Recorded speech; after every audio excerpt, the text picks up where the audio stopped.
सखी। अब की बात तो अपने ससुर गई रहलू है ना। अरे गैल तो रहली है अरे सखी। ससुरे में सब कैसन बा हो? अरे सखी ससुरे खाल मत पूछा हो। काहे हो, मार झगड़ा होला का? अरे सखी ससुरे से अब एकदम जीव नकुआई गल हो। काहे हो? सुना सुनावा। अरे ससुरा बाटे आपके, अच्छा। अरे मोर भसुर अपने आपके। अरे का भइल हो? सुनत हो ने? हाँ। अरे ससुरा बाटे आपके, अरे मोर भसुर अपने आपके। अरे भतरा बोली बोलेला चढ़ेला हमरे बाप पे।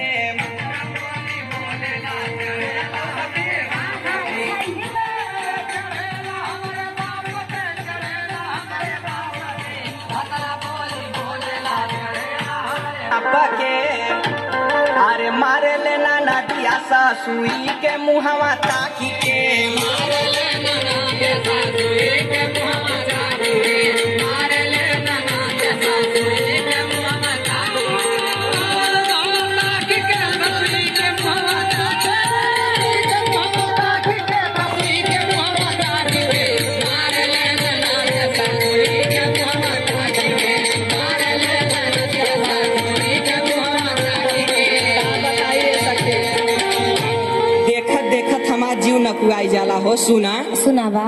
अरे ससुई रोया पके। अरे मोर ससुरा रोया पके। अरे राम रे राम। अरे सखी बड़ा खिलवाड़ होला हो। अच्छा। अरे ससुई रोया पके। अरे मोर ससुरा रोया पके।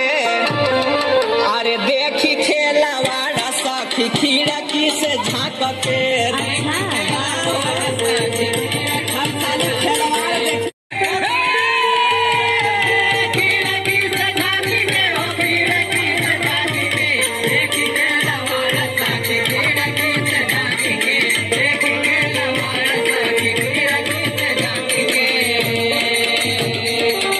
लेकिन एक बहुत भारी गलती कैली है सखी। सुना का हो बतावा।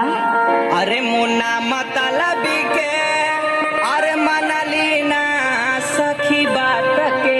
अच्छा। अगर सखी उनकर बात मनले होई त ने हाँ। हमार वहाँ बिया न भैल होत हो। हाँ काहे? अरे बहनी हुए यार बिंदवा ढोलकिया वाला उहे लौड़ा कुता गुआई करौले हो। अच्छा। अरे मुन्ना मतलबी के, अरे मनली ना सखी बात के।